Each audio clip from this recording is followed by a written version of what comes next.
मोदी साहब, ये भाजपा वाले ये चाहते ही नहीं है इनके बिना किसी और की गवर्नमेंट बन जाए। ਹੋਏ ਸਮਾਗਮ ਦੇ ਵਿੱਚ ਪੰਜਾਬ ਦੇ ਮੁੱਖ ਮੰਤਰੀ ਭਗਵੰਤ ਮਾਨ ਨੇ ਵੱਡੇ ਬਿਆਨ ਦਿੱਤੇ ਹਨ। ਤੁਹਾਨੂੰ ਦੱਸ ਦਿੰਦੇ ਹਾਂ ਕਿ ਬੀਜੇਪੀ ਦੇ ਖਿਲਾਫ ਦਿੱਲੀ ਦੇ ਵਿੱਚ ਭਗਵੰਤ ਮਾਨ ਗਰਜੇ ਹਨ।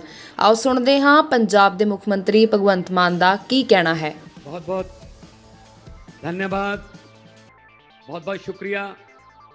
मंच पर आसीन आम आदमी पार्टी के नेशनल कन्वीनर और देश की राजनीति को नई दशा और दिशा देने वाले माननीय अरविंद केजरीवाल जी, संविधान के बहुत ही जानकार और बहुत बड़े बड़े केस यहां पर संविधान संकट में होता था उनको जीतने वाले माननीय कपिल सिब्बल जी, आम आदमी पार्टी के मंत्रीगण, एमएलए साहबान, राज्यसभा के एमपी साहबान और इस रामलीला मैदान में आए हुए आम आदमी पार्टी की रीढ़ की हड्डी, बुजुर्ग, नौजवान, माएं, बहनें, सबको मेरी तरफ से नमस्कार, सत श्री अकाल। आज ये कोई शक्ति प्रदर्शन नहीं है। आज सिर्फ हमने जनता तक ये बात पहुंचानी है कि कैसे आपके अधिकारों को छीना जा रहा है। आप धूप में, आप धुंध में, ठंड में, गर्मी में खड़े होकर पोलिंग बूथ पर लाइन में लगकर वोट डालते हो कि ये मेरा पसंदीदा नेता है, मैं इसको अपने हल्के से विधानसभा भेजूंगा तो अच्छे कानून बन के आएंगे, मेरे इलाके का काम होगा। लेकिन मोदी साहब, ये भाजपा वाले ये चाहते ही नहीं है इनके बिना किसी और की गवर्नमेंट बन जाए। अगर चुनाव से भाजपा की गवर्नमेंट किसी राज्य में नहीं बनती तो ये उपचुनाव से बना लेते हैं। उसके 25 खरीद लो, 30 खरीद लो, फिर दोबारा उपचुनाव करवा लो, बाई इलेक्शन करवा लो, फिर कह दो राज्यपाल को सुबह 4 बजे जगा लो जी, ओथ सेरेमनी है, एक बार मुख्यमंत्री को ओथ दिलवा दो, बाकी बाद में देख लेंगे। ये चल रहा है। बीजेपी, भारतीय जुगाड़ू पार्टी, ये जुगाड़ करते रहते हैं कोई ना कोई। तो उसी तरह से दिल्ली में सरकार है, आप लोगों ने वोट डाले, मुख्यमंत्री अरविंद केजरीवाल जी हैं, तो अगर वो काम ही नहीं कर पाएंगे, अगर वो अफसरों को ऑर्डर नहीं दे पाएंगे, अगर वो किसी भ्रष्ट अफसर की बदली नहीं कर पाएंगे, उनको सस्पेंड नहीं कर पाएंगे, तो सिस्टम कैसे चलेगा? तो सिस्टम कैसे चलेगा? ये कहते ही नहीं, हमारा ही बस अधिकार होगा। ये अकेला दिल्ली की 2 करोड़ जनता का सवाल नहीं है, देश की 140 करोड़ जनता का सवाल है। दिल्ली में हर प्रदेश का आदमी रहता है, यहाँ कर्नाटक से लोग भी रहते हैं, बंगाल से भी रहते हैं, पंजाबी भी रहते हैं, यूपी से भी रहते हैं, उत्तराखंड से, पूरे देश से दिल्ली में लोग बसते हैं। दिल्ली देश का दिल है। तो इनकी ये हिम्मत कि ये सुप्रीम कोर्ट का फैसला पलट दें कि नहीं जी, अरविंद केजरीवाल की चलने नहीं देंगे। अब ये दरियाओं को रोका नहीं जा सकता मोदी जी, दरिया अपना रास्ता खुद बनाते हैं, हुकूमत वो करते हैं। ये आज का इकट्ठ देखकर अरविंद केजरीवाल जी, मैं आपके लिए बोल रहा हूं कि हुकूमत वो करते हैं जिनका दिलों पर राज होता है। यूं कहने को तो मुर्गे के सर पे भी ताज होता है।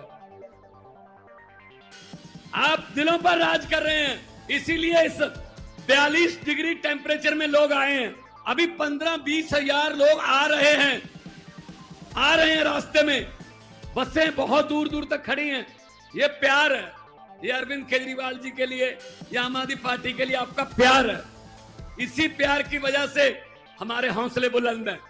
हम पूरे देश में गए, जहां जहां गए आप लोगों के अधिकारों की बात की और हमें समर्थन मिल रहा है।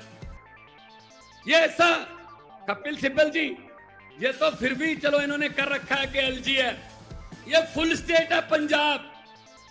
हमारा राज्यपाल हमें बजट सेशन बुलाने की इजाजत नहीं दे रहा था, हमें सुप्रीम कोर्ट आना पड़ा जी, बजट सेशन बुलाने दो। सुप्रीम कोर्ट ने कहा बजट सेशन होगा, इजाजत दो। बजट सेशन के पहले 4-5 दिन पहले मंत्रिमंडल की मीटिंग होती है, जो सरकार की प्राप्तियां होती हैं, उपलब्धियां होती हैं, वो लिखकर गवर्नर को दी जाती हैं कि मेरी सरकार ने ये किया, मेरी सरकार ने ये किया। तो उसने कहा हाउस में आके, कहता मैं इसमें मेरी सरकार नहीं कहूंगा। मैंने कहा फिर किसकी सरकार है? कहता माई गवर्नमेंट नहीं कहूंगा। मैंने कहा जी मुझे सुप्रीम कोर्ट जाना पड़ेगा फिर दोबारा। You have to say that, ये मंत्रिमंडल द्वारा पास किया हुआ भाषण है, you have to read it word by word. बोला भाई साहब, फिर बोलना पड़ा। तो ये हर स्टेट के कोई ना कोई डिक्का, कोई ना कोई अड़चन करते रहते हैं, ये नहीं चलेगा। तो आज की ये अध्यादेश को बचाने की, ये लोकतंत्र को बचाने की रैली है। कहने को तो हम biggest democracy of the world हैं, लेकिन है लोकतंत्र? कहीं पे लोकतंत्र बचा है? भाई साहब, जनता को इकट्ठा होना पड़ेगा। 140 करोड़ लोगों को इकट्ठे होके देश को बचाना पड़ेगा। ये देश शहीद आजम भगत सिंह, राजगुरु सुखदेव, चंद्रशेखर आजाद, अशफाकुल्लाह, सुभाष चंद्र बोस, हजारों शहीदों ने कुर्बानियां लेकर ये देश लेकर दिया था। ये किसी के बाप की जगीर नहीं है कि मैं ही इस पे राज करूंगा, मैं ही इस पे राज करूंगा। ये देश 140 करोड़ लोगों के पुरखों ने लेके दिया है, बुजुर्गों ने लेके दिया तसीहे झेल के। ये अपने आप को मालिक समझने लगे हैं, ये अपने आप को समझते हैं हम ही राज करेंगे। अगर 140 करोड़ जनता समय पे, और समय क्या रह गया भाई साहब, 1 साल रह गया। अगर 140 करोड़ जनता ये तय कर ले कि हमने देश को बचाना है, तो देश बच जाएगा। वरना ये मीडिया वाले खड़े हैं, दिखाना है दिखा दो, वरना चलो आने का शुक्रिया, चलो ये कैमरे लेके तो आ गए, चलो चलाना ना चलाना तो इनके बॉसेस का काम है, कम से कम हमारी तरफ मुंह तो कर रखे कैमरों के। ये इतने अहंकारी हो गए हैं बीजेपी वाले। अगर ये 2024 में जीत गए, ये संविधान बदल देंगे, उसके बाद इलेक्शन नहीं होंगे देश में। प्रधानमंत्री जी हमारे नरेंद्र पुतिन बन जाएंगे, नरेंद्र मोदी की जगह। उन पुतिन ने भी ये कर रखा है कि 35 साल में ही रहूंगा राष्ट्रपति। ये आने वाला नरेंद्र पुतिन है। अब देश को जागना पड़ेगा। तो ये डराते हैं, अरे इसी मैदान से शुरू हुए थे, इसी ग्राउंड से शुरू हुए थे, जन्मभूमि है आम आदमी पार्टी की। ये हमें मजाक करते थे, अरविंद केजरीवाल जी को मजाक करते थे, सड़कों पर बैठकर कानून नहीं बनते, जीत कर आइए, जीत कर आइए। हम जीत कर आ गए, ये सड़कों पर बैठे हैं अब। ये कुदरत है, वक्त है। ये वक्त बहुत बड़ी चीज है। ये राजाओं से भीख मंगा देता है वक्त, ये भिखारियों के सर पे ताज टिका देता है वक्त। वक्त बहुत बड़ी चीज है। ये हमें जेल में डालकर तोड़ना चाहते हैं, हमारी टीम तोड़ना चाहते हैं। इनको मैं यही कहूंगा कि हम वो पत्ते नहीं जो शाख से टूटकर गिर जाएंगे। हम वो पत्ते नहीं जो शाख से टूटकर गिर जाएंगे। आंधियों को बोलो अपनी औकात में रहें। बहुत बहुत धन्यवाद। दोनों हाथ ऊपर करके 2 नारे लगा दो, इनकलाब। थोड़ा सा आवाज इतनी हो कि वहां तक पहुंच जाए। ये लेफ्ट में ही है उनका, सबका घर उधरी है। थोड़ा सा ऐसा उनको लगे, उनके घरों की शीशे हिले कि कुछ हो रहा है रामलीला ग्राउंड में। बताने की जरूरत ना पड़े कि कितना कटता, आवाज ही बता दे, इनकलाब, इनकलाब, भारत माता की बोले सोनिहाल। बहुत बहुत धन्यवाद, आपने तो इज्जत मान से सुना, सत्कार दिया। खुश रहो, आबाद रहो, जिंदाबाद रहो। बहुत बहुत धन्यवाद। बहुत बहुत धन्यवाद सरदार भगत मान जी। साथियों, जितने भी लोग मेरे सामने बैठे हैं, अपनी जगह पे बैठे रहिए। अपनी अपनी जेब से मोबाइल फोन निकालिए, बैठे रहिएगा, खड़े मत होइएगा, वरना पीछे वाला आदमी जो है देख नहीं पाएगा। ये लाखों हजारों की भीड़ जो सामने बैठी है, आप सब लोग दूत हैं अरविंद केजरीवाल जी के, आम आदमी पार्टी के। और जो बात यहां पे सुनेंगे वो बात वापस जाके घरों में, मोहल्लों में, गलियों में, चाय की दुकान पे इसकी चर्चा करनी है, पूरी दिल्ली को बताना है कि यहां पे क्या बात हुई। तो सभी साथी अपना अपना मोबाइल फोन निकालिए, अपना अपना फेसबुक खोलिए, फेसबुक पे लाइव का बटन थाम के बैठिए। कोई साथी अपनी जगह से खड़ा ना हो, अपनी अपनी जगह पे बैठे रहिए। हजारों लोग जो यहां पे बैठे हैं उनको आज अरविंद केजरीवाल जी के इस भाषण को फेसबुक लाइव करके देश और दुनिया के कोने कोने में पहुंचाना है। आप सब लोग तैयार हैं? तैयार हैं? तो मैं जोरदार तालियों के साथ स्वागत करूंगा आम आदमी पार्टी के राष्ट्रीय संयोजक और दिल्ली के लोकप्रिय मुख्यमंत्री अरविंद केजरीवाल जी आपके बीच में आए और अपनी बात रखें। एक बार सब लोग मिलके पूरे दिल से भारत माता का जयकारा लगाएंगे। भारत माता की, भारत माता की, इनकलाब, इनकलाब, वंदे, वंदे। आज इतनी भारी संख्या में दिल्ली के कोने कोने से आए हुए मेरे प्यारे भाइयों, बहनों, माताओं, बुजुर्गों, बच्चों, आप सब लोगों को मेरा नमस्कार, सबको मेरा प्रणाम। मैं देख रहा हूं जहां तक नजर जा रही है पीछे कम से कम 1 लाख लोगों के, यहां पे 1 लाख लोग मौजूद हैं। और मैं अभी आ रहा था, कम से कम 20-25 हजार लोग सड़कों पे इस वक्त रामलीला मैदान की तरफ बढ़ रहे हैं। इतनी भारी संख्या में आज लोग यहां आए हैं। अपनी बात शुरू करने के पहले आपसे पूछना चाहता हूं, आप में से कौन कौन मुझे प्यार करते हैं? जरा हाथ खड़े करके बताओ कौन कौन प्यार करता है। आपका बहुत बहुत शुक्रिया इस प्यार, इस मोहब्बत के लिए। लेकिन अब जो जो लोग मेरे से प्यार करते हैं, सबसे पहले एक बात आपसे मांगना चाहता हूं। जैसा अभी सौरभ भारद्वाज जी ने कहा, सब लोग अपने अपने मोबाइल फोन निकाल लो। अभी हम देख रहे हैं यहां पे कम से कम 40-50 वीडियो कैमरा, टीवी वालों के कैमरा मौजूद हैं। अब इस मैदान में 1 लाख कैमरे चालू हो जाएंगे, 1 लाख कैमरे। सब लोग अपना अपना फोन निकालो, फोन पे वीडियो रिकॉर्डिंग चालू करो, अपनी अपनी फेसबुक चालू करो और फेसबुक लाइव कर दो।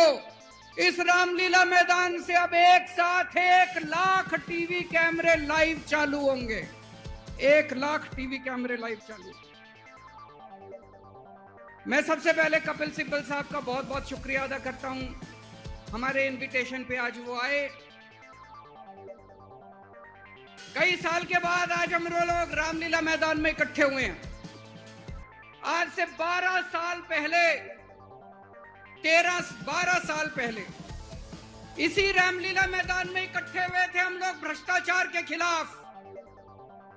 इस मंच को मैं नमन करता हूं, यह बहुत पवित्र मंच है। आज से 12 साल पहले भ्रष्टाचार के खिलाफ इकट्ठे हुए थे। आज इसी मंच से एक अहंकारी तानाशाह को इस देश से हटाने के लिए फिर से इकट्ठे हुए हैं। दोस्तों, तानाशाही को खत्म करने के लिए फिर से इकट्ठे हुए हैं। और जैसे उस वक्त भ्रष्टाचार के खिलाफ आंदोलन हमारा सफल हुआ था, आज इसी मंच से जो आंदोलन शुरू हो रहा है, हमारे देश के अंदर जो तानाशाही लाई जा रही है, उसे खत्म करने का जो आंदोलन शुरू हो रहा है, जनतंत्र को खत्म करने का जो आंदोलन शुरू हो रहा है, संविधान को बचाने का जो आंदोलन आज शुरू हो रहा है, बहुत जल्दी इस आंदोलन को भी सफलता मिलेगी। सुप्रीम कोर्ट ने दिल्ली के लोगों के हक में फैसला दिया।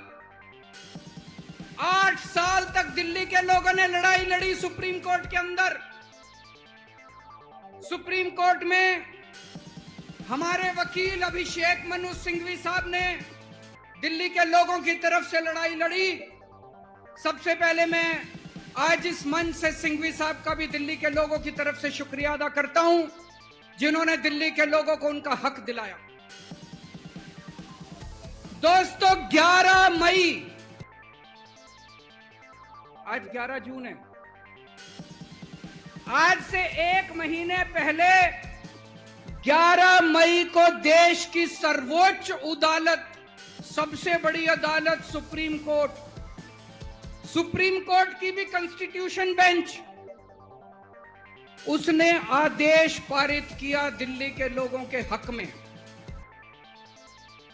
और उसके 8 दिन के बाद, 1 हफ्ते के बाद, 19 मई को देश के प्रधानमंत्री ने सुप्रीम कोर्ट के आदेश को खारिज कर दिया।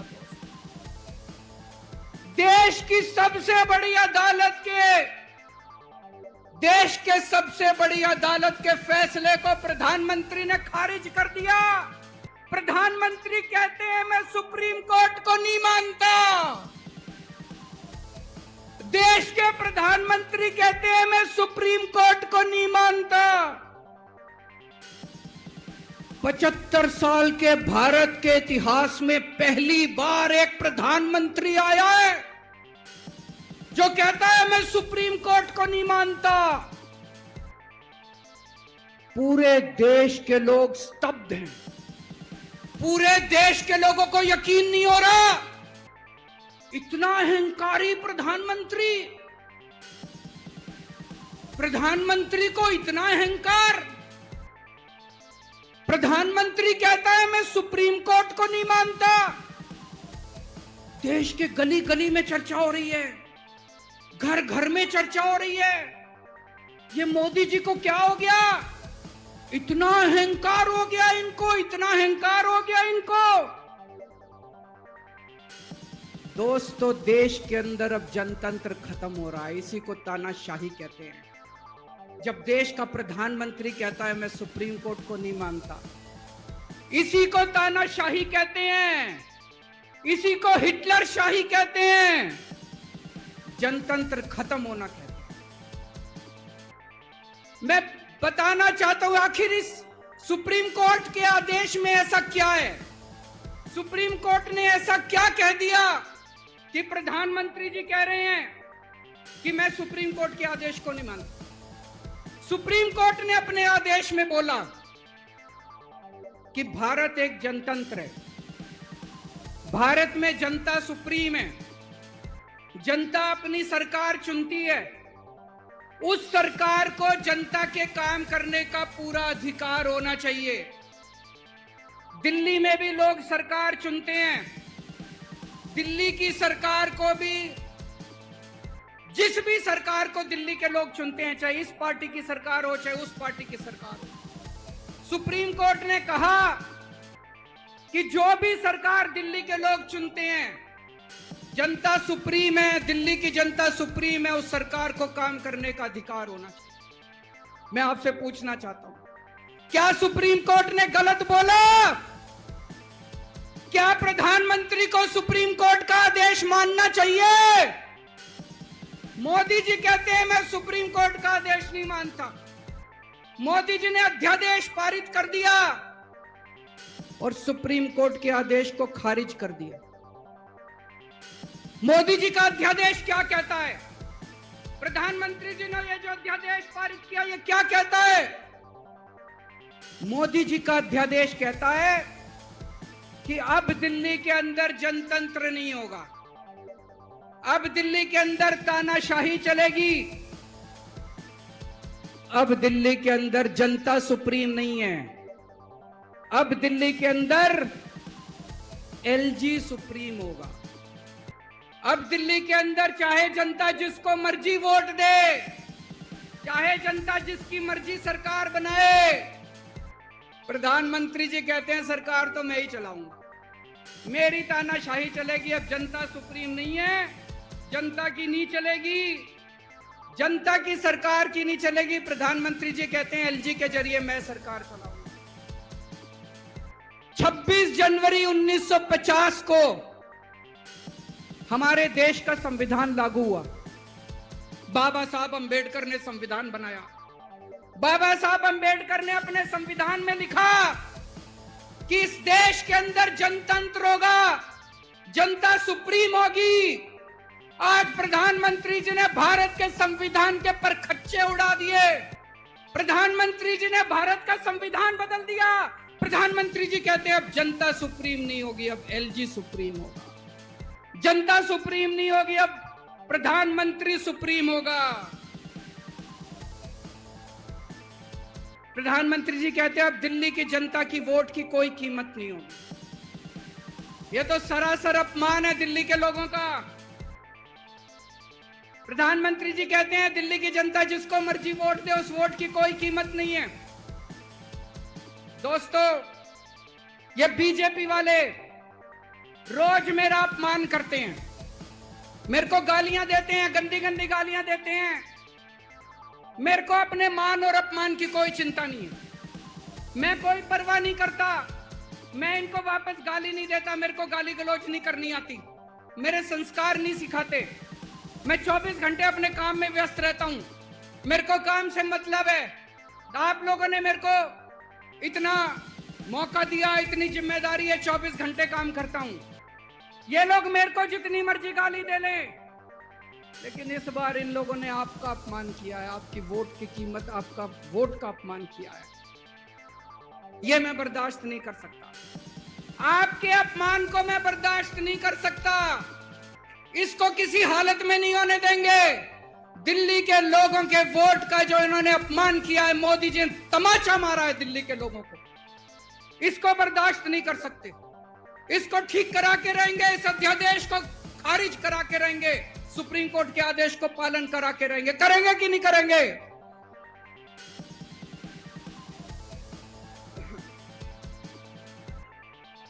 मैं पूरे देश में घूम रहा हूं, हर राज्य के अंदर गया। मैं पिछले दिनों पूरे देश के अंदर घूम रहा हूं, सारी पार्टियों के नेताओं से मिला। मैं आपको दिल्ली के लोगों को बताना चाहता हूं, देश के सारे लोग आपके साथ हैं। आप ये मत समझना आप अकेले हो। 140 करोड़ लोग आपके साथ हैं। वेस्ट बंगाल के लोग आपके साथ हैं, तमिलनाडु के लोग आपके साथ हैं, केरला के लोग आपके साथ हैं, महाराष्ट्र के लोग आपके साथ हैं, बिहार के लोग आपके साथ हैं, उत्तर प्रदेश के लोग आपके साथ हैं, मध्य प्रदेश के लोग आपके साथ हैं। 140 करोड़ लोग मिलके इस अध्यादेश का विरोध करेंगे, जनतंत्र को बचाएंगे दोस्तों। और मैं पूरे देश के लोगों को बोलना चाहता हूं, ये मत सोचना कि यह केवल दिल्ली वालों के साथ हुआ है। मुझे अंदर से पता चला यह मोदी जी का पहला वार है। ऐसा ही अध्यादेश, जो अध्यादेश आज दिल्ली में पारित किया गया, जिस अध्यादेश के जरिए दिल्ली वालों की ताकत खत्म कर दी गई, इस अध्यादेश के जरिए, जिस अध्यादेश के जरिए दिल्ली के अंदर आज तानाशाही लागू की जा रही है, कल यही अध्यादेश राजस्थान के लिए लाया जाएगा, कल यही अध्यादेश पंजाब के लिए लाया जाएगा, कल यही अध्यादेश मध्य प्रदेश के लिए लाया जाएगा, कल यही अध्यादेश महाराष्ट्र के लिए लाया जाएगा। इसे अभी रोकना पड़ेगा, सबको मिलकर अभी रोकना पड़ेगा दोस्तों।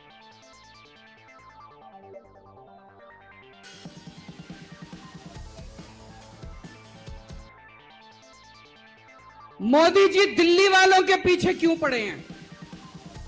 दिल्ली वालों के पीछे क्यों पड़े हैं मोदी जी? 2015 में दिल्ली के लोगों ने 7 एमपी की सीट मोदी जी को जिता दी, मोदी जी को प्रधानमंत्री बनाया और मोदी जी को कहा आप देश संभालो। और दिल्ली में 70 में से 3 सीट बीजेपी को दी, 3 सीट, 67 सीट आम आदमी पार्टी को दी। और दिल्ली के लोगों ने कहा केजरीवाल जी आप दिल्ली संभालो। बीजेपी को 3 सीट देने का क्या मतलब? दिल्ली के लोगों ने अपनी आंखें लाल करके मोदी जी की तरफ देखा और बोला आप देश संभालो, खबरदार दिल्ली की तरफ आंख उठा के देखी तो। बोला कि नहीं बोला? 2020 में फिर से दिल्ली के लोगों ने 7 एमपी की सीट मोदी जी को दी, बोले आप देश संभालो। आम आदमी पार्टी को 70 में से 62 सीट दी, बोले केजरीवाल जी आप दिल्ली संभालो। फिर से दिल्ली के लोगों ने आंखें लाल करके मोदी जी को कहा आप देश संभालो, दिल्ली की तरफ आंख उठा के मत देखना। लेकिन प्रधानमंत्री जी से देश तो संभल नहीं रहा, देश का तो बेड़ा गर्क कर दिया। रोज उठते हैं और दिल्ली वालों के काम रोक देते हैं, रोज उठते हैं और दिल्ली वालों के। मैं स्कूल बनवाता हूं, मोदी जी कहते हैं मैं तेरे स्कूल नहीं बनने दूंगा। मैं अस्पताल बनवाता हूं, मोदी जी कहते हैं तेरे अस्पताल नहीं बनने दूंगा। मैं मोहल्ला क्लिनिक बनाता हूं, मेरे मोहल्ला क्लिनिक तोड़वा दिए मोदी जी ने। पिछले साल प्रधानमंत्री जी ने दिल्ली के अस्पतालों में दवाइयां बंद करा दी। मैं सीसीटीवी कैमरे लगवाता हूं, प्रधानमंत्री जी एलजी को कह के सीसीटीवी कैमरे नहीं लगने देते। पिछले साल मोहल्ला क्लिनिक के अंदर इन्होंने गरीबों के टेस्ट बंद करवा दिए। दोस्तों, मैंने दिल्ली के लोगों के लिए योगा क्लासेस शुरू की, प्रधानमंत्री जी ने योगा क्लासेस बंद करवा दी। प्रधानमंत्री जी से मैं कहना चाहता हूं आप देश संभालो ना, आपसे देश तो संभल नहीं रहा। देश का बेड़ा गर्क कर दिया आपने। चारों तरफ इतनी महंगाई हो रही है, पेट्रोल 100 रुपए लीटर पहुंच गया, डीजल 90 रुपए लीटर पहुंच गया, दूध महंगा हो गया, सब्जियां महंगी हो गई, एलपीजी का सिलेंडर 1000 रुपए के ऊपर हो गया। इनको समझ ही नहीं आ रहा महंगाई कैसे, इनको चौथी पास राजा को समझ ही नहीं आ रहा कि देश कैसे संभाले। एक दिन कहते हैं 2000 का नोट आएगा, 5 साल बाद कहते हैं 2000 का नोट जाएगा। अरे इनको समझ ही नहीं है। आप लोगों ने कोई समझदार प्रधानमंत्री बनाया होता, कम से कम ये तो बता देगा 2000 का नोट आएगा कि जाएगा। चारों तरफ बेरोजगारी फैली हुई है, इनको समझ ही नहीं आ रहा बेरोजगारी कैसे दूर करें। चारों तरफ भ्रष्टाचार फैला हुआ है, इनको समझ ही नहीं आ रहा भ्रष्टाचार दूर कैसे करें। जीएसटी की वजह से व्यापारियों का बेड़ा गर्क हुआ पड़ा है, इनको समझ ही नहीं आ रहा जीएसटी को कैसे ठीक करें।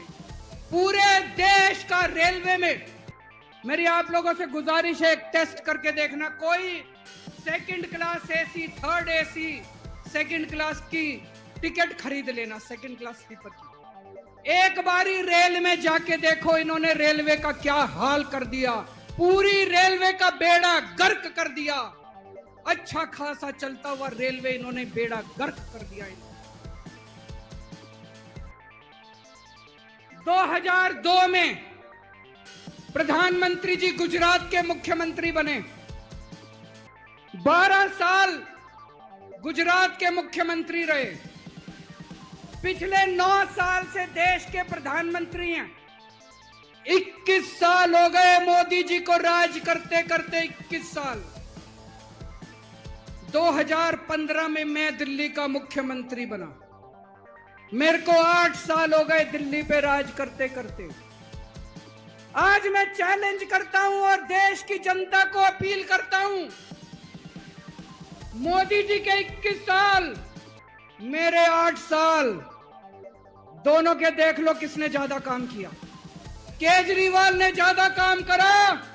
केजरीवाल ने 8 साल में ज्यादा काम करा कि मोदी जी ने 21 साल में ज्यादा काम करा। अरे इनसे काम तो होता नहीं है। देश के अंदर जो अच्छा काम करता है उसको रोकने की कोशिश करते हैं। ये आज दिल्ली के सारे अच्छे काम रोकना चाहते हैं। मोदी जी के पास तो फुल पावर थी 21 साल, मेरे को तो इन्होंने काम भी नहीं करने दिए, हर काम में टांग अड़ाया, फिर भी मेरे 8 साल उठा के देख लो, कितने स्कूल बनवा दिए, कितने अस्पताल बनवा दिए, लोगों का इलाज मुफ्त कर दिया, लोगों के बच्चों को पढ़ाई दे रहे हैं अच्छी, बिजली मुफ्त कर दी, मैंने बिजली मुफ्त करी। मोदी जी कह रहे हैं फ्री की रेवड़ी बांट रहा है। अरे गरीबों के हाथ में अगर 4 रेवड़ी रख दी तो कौन सा बुरा हो गया। मोदी जी आपने तो रेवड़ी नहीं, पूरा का पूरा रेवड़ा उठा के अपने दोस्त को दे दिया, पूरा का पूरा देश उठा के अपने दोस्त को दे दिया, पूरा की पूरी केंद्र सरकार उठा के अपने दोस्त को फ्री में दे दी। मैंने तो 4 रेवड़ी रखी थी एक एक हाथ में, गरीबों के हाथ में, आपने तो रेवड़ा ही उठा के दे दिया सारा पैसा। अब लोग प्रधानमंत्री जी से पूछने लगे हैं कि केजरीवाल ने इतने स्कूल बना दिया, आपने क्या किया। उनके पास कोई जवाब नहीं है। अभी पिछले साल मैं गुजरात का चुनाव लड़ने गया, वहां पे हर आदमी, गुजरात के हर आदमी के मुंह पे था, अरविंद जी आपने स्कूल इतने अच्छे कर दिए, आपने दिल्ली में स्कूल बच्चों की शिक्षा इतनी अच्छी कर दी। तो एक दिन प्रधानमंत्री जी ने सोचा कि मैं भी जाके स्कूल में फोटो खिंचवाऊंगा। पूरे गुजरात में ढूंढने से उनको एक स्कूल नहीं मिला जिसमें मोदी जी फोटो खिंचवा ले, एक स्कूल। 30 साल से गुजरात में बीजेपी की सरकार है, एक स्कूल नहीं मिला। इनको एक स्टूडियो के अंदर टेंट लगा के एक क्लास, फर्जी क्लास बनानी पड़ी। 10 बच्चे बुलाए, डेस्क लगाए, वहां पे मोदी जी एक बच्चे के साथ बैठे और उन्होंने फोटो खिंचवाई। अब लोग प्रधानमंत्री जी से पूछने लगे कि केजरीवाल ने इतना काम कर दिया, आपका काम कहां है। तो अब मोदी जी ने तय किया मैं केजरीवाल को काम नहीं करने दूंगा। उन्होंने मनीष सिसोदिया को उठा के जेल में डाल दिया। उनको लगा मनीष सिसोदिया को जेल में डालने से शिक्षा के काम रुक जाएंगे। उन्होंने सतिंदर जैन को उठा के जेल में डाल दिया। उनको लगा सतिंदर जैन को जेल में डालने से मोहल्ला क्लिनिक बंद हो जाएंगे, अस्पताल बंद हो जाएंगे। मैं प्रधानमंत्री जी को बोलना चाहता हूं, हमारे पास एक मनीष सिसोदिया नहीं है, हमारे पास 100 मनीष सिसोदिया है। हमारे पास एक सतिंदर जैन नहीं है, हमारे पास 100 सतिंदर जैन है। आप एक को जेल में डालोगे, हमारा दूसरा आ जाएगा काम करने के लिए, काम नहीं रुकेगा। जब इनको जेल में डालने से काम नहीं चला तो अब ये ऑर्डिनेंस लेके आए हैं और ऑर्डिनेंस से ये सारा काम रोकना चाहते हैं। आज दिल्ली के लोग मुसीबत में हैं। दिल्ली के लोगों के ऊपर यह अध्यादेश थोपा जा रहा है।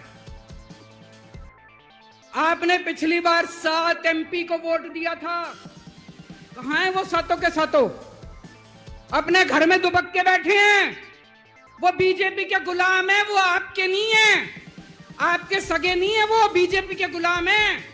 आपको कल को मुसीबत आती है तो केवल आपका बेटा, आपका भाई केजरीवाल आपके साथ खड़ा है, वो कभी खड़े नहीं होंगे।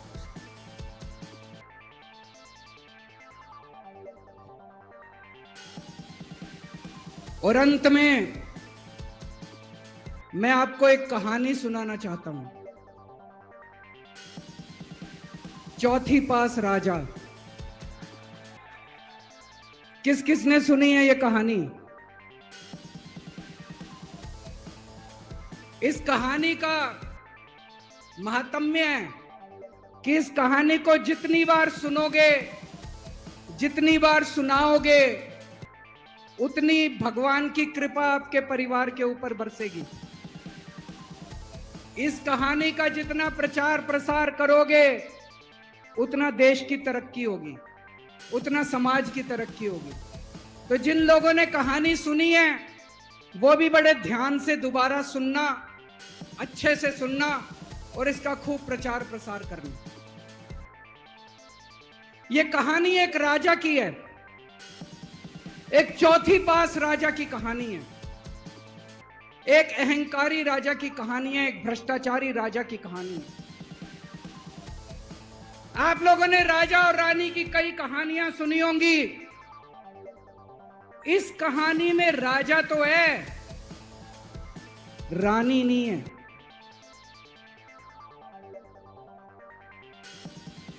तो एक महान देश था, कई हजार साल पुराना देश। उस देश के एक गांव में एक बच्चा पैदा हुआ, बहुत गरीब घर में एक बच्चा पैदा हुआ। तो जैसे गांव के अंदर बच्चा पैदा होने पे ज्योतिषी आते हैं, ज्योतिषी आके बच्चे का भविष्य बताते हैं, ऐसे ही गांव का ज्योतिषी आया, उसने बच्चे की कुंडली देखी और बच्चे की मां को बोला कि माई, तेरा बेटा बड़ा होके बहुत बड़ा सम्राट बनेगा। माई को समझ नहीं आया, मैं इतनी गरीब, मेरा परिवार इतना गरीब, मेरा बेटा सम्राट कैसे बनेगा।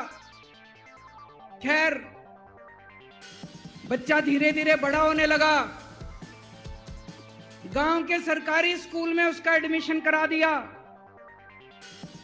उसका पढ़ने लिखने में मन नहीं लगता था।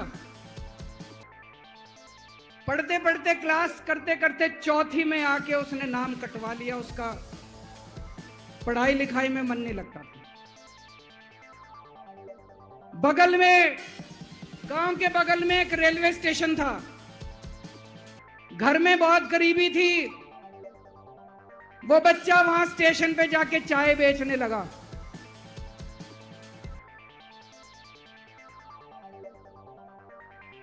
चाय बेच के अपना गुजारा करता था।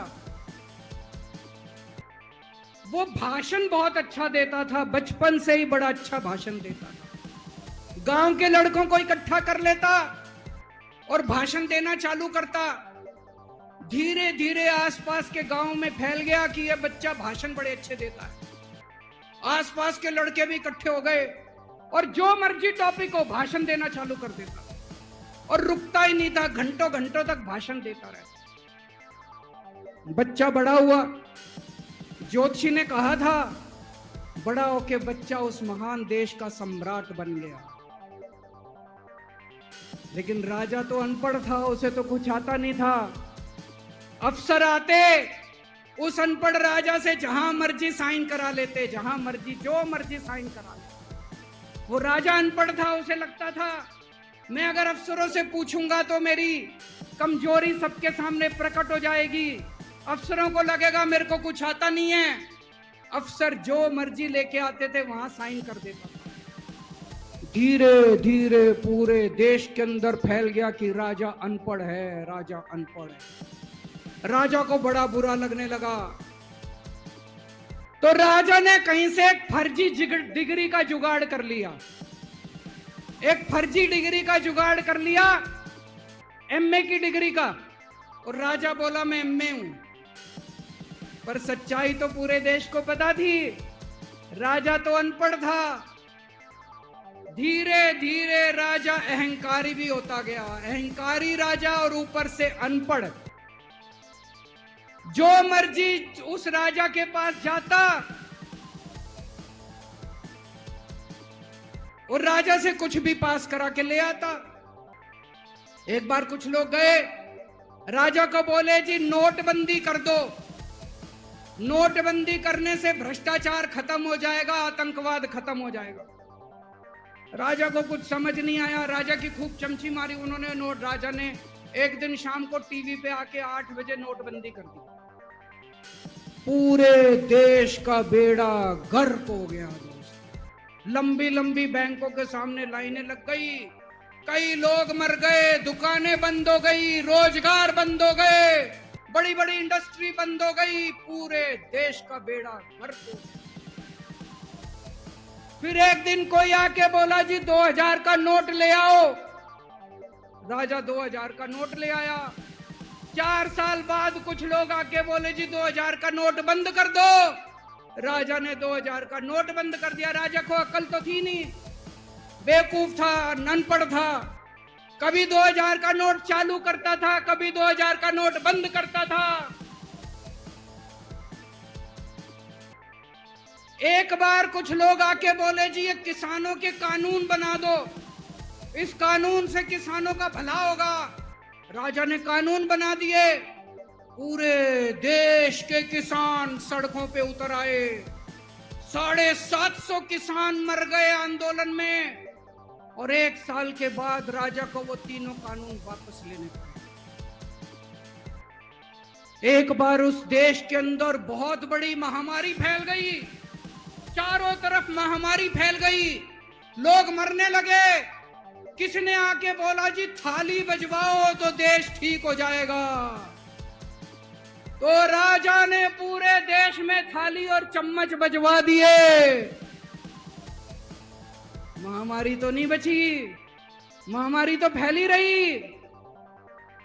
किसी ने आके कहा जी डॉक्टरों की जरूरत पड़ेगी, दवाइयों की जरूरत पड़ेगी, इंजेक्शन की जरूरत पड़ेगी, तब महामारी रुकेगी। राजा अपने दोस्तों का बड़ा ख्याल रखता था। उसके दोस्त थे। एक दोस्त ने 10,000 करोड़ रुपए चोरी कर लिए, राजा ने उसको देश से भगा दिया। दूसरे दोस्त ने 20,000 करोड़ चोरी कर लिए, राजा ने उसको भी देश से भगा दिया। पर एक दोस्त ऐसा था जिससे राजा की ज्यादा ही दोस्ती थी। कौन था? उसको उन्होंने सारे एयरपोर्ट बेच दिए, सारे जहाज बेच दिए, सारे सीपोर्ट बेच दिए, उन्होंने आसमान बेच दिया, जमीन बेच दी राजा ने, खदानें बेच दी। उस दोस्त पे राजा मेहरबान था। राजा का एक और दोस्त था। वो दोस्त इतना गंदा था कि उसने कुछ अंतरराष्ट्रीय खिलाड़ी महिलाओं के साथ बदतमीजी करी, लेकिन राजा ने दोस्ती नहीं छोड़ी। मजाल जो उस दोस्त के ऊपर कोई आंच आ जाए, राजा उस दोस्त के साथ खड़ा रहा, लेकिन उसने खिलाड़ियों का साथ। राजा का एक और दोस्त था। उस दोस्त ने किसानों के ऊपर गाड़ी चढ़ा दी, रौंद दिया, कुचल दिया किसानों को। राजा ने अपनी दोस्ती नहीं छोड़ी। इस बात पे तो दाद देनी पड़ेगी कि राजा दोस्तबाज था, एक नंबर का दोस्तबाज था। चारों तरफ अत्याचार हो गया, चारों तरफ देश के अंदर इनके अपने लोग जो थे वो बलात्कार करने लगे, गलत काम करने लगे, हाहाकार मच गया। जो राजा के खिलाफ बोलता, राजा उसको पकड़ के जेल में डाल देता। एक दिन एक पत्रकार ने कार्टून बना दिया राजा के खिलाफ, उस पत्रकार को उठा के जेल में डाल दिया। एक दिन एक किसी पत्रकार ने उनके खिलाफ कुछ लिख दिया, उसको पकड़ के जेल में डाल दिया। जो राजा के खिलाफ बोले उसका बेड़ा गर्क। कोई जज अगर उस राजा के खिलाफ ऑर्डर करता था, राजा उसको बख्शता नहीं था। चारों तरफ अत्याचार, महंगाई, बेरोजगारी। ऊपर आसमान में देवता ये सब देख रहे थे कि पृथ्वी के ऊपर कितना घनघोर अत्याचार हो रहा है। सारे देवता इकट्ठे हुए, देवताओं ने मीटिंग करी। सारे देवता मिलकर शिवजी महाराज जी के पास गए और कहा, महाराज कुछ करो, पृथ्वी के ऊपर अन्याय हो गया, अत्याचार हो गया, चारों तरफ बलात्कार, चारों तरफ हाहाकार मचा हुआ है, जनता परेशान हो रही है। पृथ्वी जी, शिवजी महाराज जी ने अपनी तीसरी आंख खोली और दोस्तों यहां प्रचंड पृथ्वी के ऊपर अजीब अजीब घटनाएं घटने लगी। उज्जैन के अंदर महाकाल की 6 सप्तऋषियों की बड़ी बड़ी 10 फुटा भारी भारी मूर्तियां थी। एक दिन बारिश और तूफान आया और 6 की 6 मूर्तियां टूट। लोगों ने कहा बड़ा अपशकुन हो रहा है, बड़ा अपशकुन हो रहा है। एक दिन एक ट्रेन एक्सीडेंट हो गया, 250 से ज्यादा लोगों की मौत हो गई। लोगों ने कहा बड़ा अपशकुन हो रहा है। और एक दिन घनघोर बारिश आई, तूफान आया, ऊपर से आकाशवाणी हुई। सारे देश की जनता को भगवान ने कहा कि आप महान देश के लोग हो, क्या कर रहे हो, उठो, खड़े हो जाओ और इस अहंकारी राजा के खिलाफ सब लोग मिलकर आवाज उठाओ। भगवान आपके साथ है। और उसके बाद दोस्तों, सोई हुई जनता जाग गई और 1 साल के अंदर उस अहंकारी राजा का राजपाट जनता ने उखाड़ के फेंक दिया। और उसके बाद वो महान देश दिन दूनी रात चौगुनी प्रगति करने लगा। ये कहानी बड़ी पवित्र कहानी है। इस कहानी को सुनने से और सुनाने से परिवार का, समाज का और देश का बहुत भला होता है।